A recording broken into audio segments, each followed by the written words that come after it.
involvim shoqërisë shqiptare për shkak të involvimit të shtresës që nga një herë nuk është e kënaqur me dy partitë mëdha për shkak të pushtetit, ose elektorati i gri mund zgjohet nga partitë e reja, të cilat mund ta thithin këtë elektorat drejt kutive të votimit ditën e diel.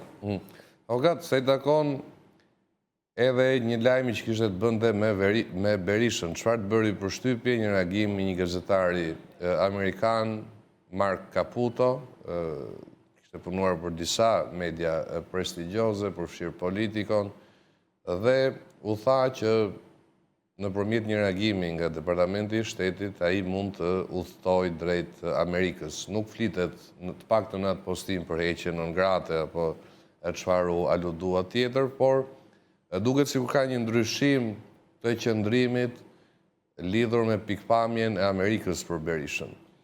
Shiko Gjoj, çështja ndryshon. Pra, çështja e non gratës një çështje pothuajse totalisht ligjore. Dhe politike, por më shumë ka të bëjë me anën ligjore. Sepse veprimet që kryhen nga Departamenti i Shtetit, kur firmosit diçka është dokument ligjor. Ne duhet të kemi parasysh një diçka. Pavarësisht se gazetari thotë që zoti Berisha ka mundësi, ne e dimë se cilat janë mundësitë që jep Departamenti Amerikan i Shtetit. Mundësitë janë vetëm për shkaqe në interes të sigurisë kombëtare të Shtetit të Bashkuar të Amerikës, japin një leje veçantë që ti të udhëtosh Shtetin e Bashkuar të Amerikës me një vizë të posaçme. Pra, në këto momente që ndodhim, nuk besoj që ne jemi aq shtet i fuqishëm, sa të ketë ose një lider i fuqishëm, qoftë Berisha, qoftë kushdo tjetër, që Shteti i Bashkuar të Amerikës ka një interes për sigurinë kombëtare të tyre ose për shërbimet e inteligjente që ata kanë nevojë. Këto janë raste specifike të cilat Shteti i Bashkuar të Amerikës, Departamenti Amerikan i Shtetit i jep leje posaçme pavarësisht është non grata ose është ndaluar udhtimi.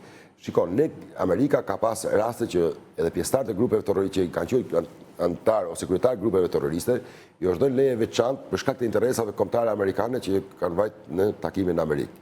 Por një leje posaçme. Pse? Sepse nëse janë cënuar ose cënuar siguria kombëtare e Amerikës, ose për shkak të veprimeve të inteligjente, shërbimeve inteligjente amerikane ose të tjera, atë këta persona shkojnë në Shtetet e Bashkuara të Amerikës për bisedat kokë në kokë.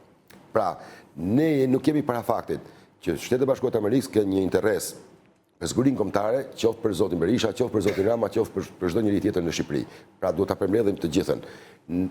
Amerika, kam thënë, vepron me institucione, nuk është çështje. Në marrëdhënien ndoshta sot ndërkombëtare, ndikojnë në marrëdhënie ndërnjerëzore me njëri tjetrin, por janë primare, janë rruga institucionale. Shtetet e Bashkuara të Amerikës janë në vendet e vetme në botë ku ata përçojnë demokracinë, shtetin ligjor, luftën kundër krimit, luftën kundër korrupsionit, pra janë ai ydhi polar i gjithë kombeve, të cilët ata përçojnë në gjithë botën dhe kanë sanksione të veçanta për liderët veçantë. Jo pa qëllim, ata bëjnë sanksione të veçanta deri në ndalimin e udhëtimit të Shtetit të Bashkuar të Amerikës dhe ndërpresin çdo lloj marrëdhënie bilaterale, diplomatike, politike me këta shtetas. Kemi rastin e Dodikut, kemi raste shumë tjera në Ballkan, të cilët janë shpallur non grata dhe deri dhe Shtetet e Bashkuara kanë simuluar deri dhe në arrestimin e tyre dhe vënien para drejtësisë për shkak të pengimit të demokracisë në vendet e Ballkanit Perëndimor dhe për shkak se cënojnë interesat amerikane të sigurisë në Evropë. Ndërkohë, avokat, se i takon, po themi, të dielës, një lajm i tillë mund të jap një shtys Partisë Demokratike për të performuar më mirë, po themi, në qasjen e elektoratit për non gratën? Apo nuk ka qenë një çështje aq e madhe në pikpamjen zgjedhore? Shiko, çështja e non gratës është një pengesë kryesore që të udhëtosh në Shtetet e Bashkuara të Amerikës, por nëse kanalet diplomatike funksionojnë, kjo besoj të pengon pra si lider që ti të krijosh kanale diplomatike në rrugë të tjera, pra në rrugë me lobingut. Por nuk besoj që lobingu është një rrugë që të sjellë pushtet. Rruga që të sjellë pushtet është vota e shqiptarëve dhe marrëdhëniet që duhet të kesh shkëlqyera me investitorët, me partnerët tanë strategjik si janë Shtetet e Bashkuara të Amerikës dhe Bashkimi Evropian. Nëse ne cënojmë marrëdhëniet me këto dy fuqi botërore, siç janë Shtetet e Bashkuara të Amerikës dhe Bashkimi Evropian, atëherë ti je lider i padëshirueshëm në këto vende. Nëse je lider i padëshirueshëm në Bashkimin Evropian dhe Shtetet e Bashkuara të Amerikës, atëherë kjo ndikon direkt te elektorati në Shqipëri, sepse shqiptarët duan që të futen në Bashkimin Evropian. Shqiptarët duan marrëdhënie ekselente me Shtetet e Bashkuara të Amerikës. Për shkak të historisë që mos ta përmend tani që e dim për shkak të luftës Kosovës deri që nga viti 1913. Pra, ne jemi një popull që kemi një ndikim të drejtë për drejtë nga këto të dyja. Nga Shtetet e Bashkuara të Amerikës dhe Bashkimi Evropian.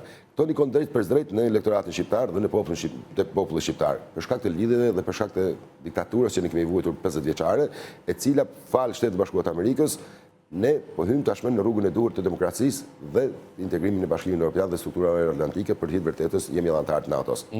Por e vërtetë është kjo që në qoftë se një gazetar thotë që problemi non gratës është i zgjidhur, nuk është zgjidhja kjo.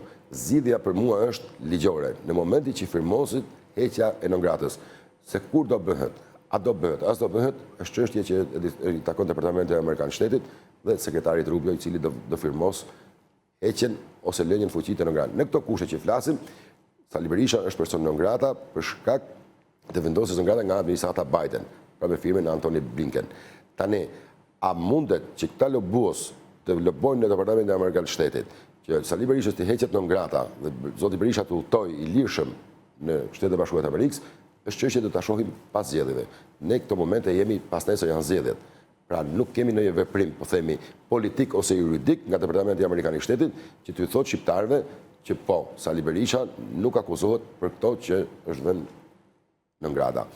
Por pashë deklaratat dhe po çikosh deklaratat e ambasadës amerikane, nuk është, pra, ambasada amerikane është ajo që delegohet nga Departamenti Amerikan i Shtetit dhe ne dim ambasadori është i deleguar direkt i presidentit. Pavarësisht se kemi ambasador, kemi ngarkuar me punë Shtetet e Bashkuara të Amerikës në Tiranë, po deklarata vetme që jep ambasada amerikane është që vota juaj nuk ka çmim. Dhe unë jam totalisht dakord. Mos keni frikë. Mos keni frikë. Pra, frikë, shqiptarët nuk duhet të kenë frikë që të votojnë, shqiptarët nuk duhet të shiten dhe të blehen votat e tyre për asnjë lloj nevoje personale ose ekonomike, dhe jo pa qëllim ata ngulmojnë që vota jote nuk ka çmim.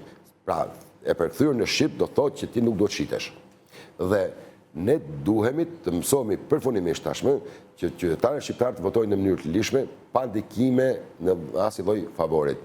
Se nëse flasim, edhe kodi penale parashikon, neni 325 e në vazhdim deri ke neni 328, premtimi ose dhënia favoreve është edhe që e përmendim në krimet zgjedhore, pra është vepër penale dhe dënohet nga 6 muaj deri në 2 vjet burg, por edhe ai që pranon të holla ose favore të tjera në këmbim të shitjes së mbledhjes votës, dënohet me kundërvajtje penale, por dënohet me gjallë.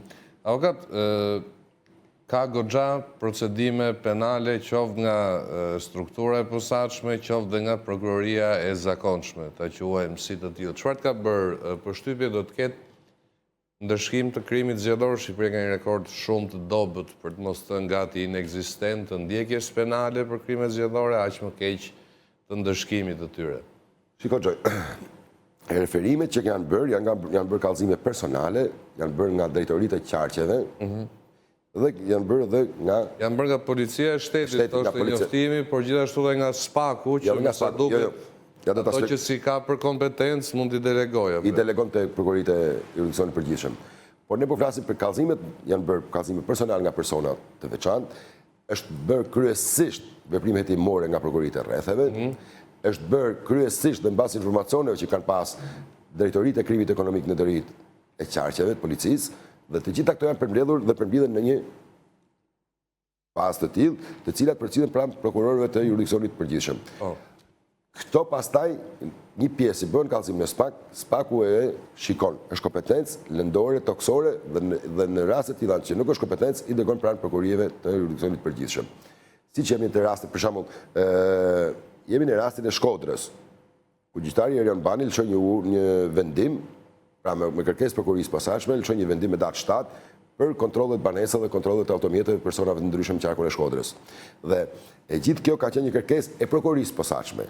Pra hetimi është nisur nga prokuroria posaçme në bazë të kallëzimeve që kanë vajtur në prokurorinë e posaçme.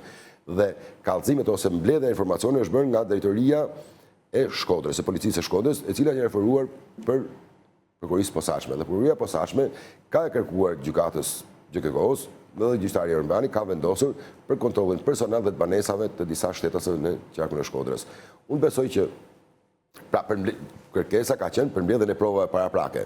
Nuk kemi pas asnjë arrest në flagrancë, kemi pas kontrolle dhe cilat gjatë fazës hetimore do shohim se çfarë do paraqiten në prokurori. Nëse nuk ka prova, atëherë këto çështje do pushohen dhe deri tani nuk është se kemi ndonjë, po themi, indicie të veçantë ose një paraqitje provash reale përballë prokuroria SPAK-ut, pra nuk kam mbledhur ndonjë provë reale që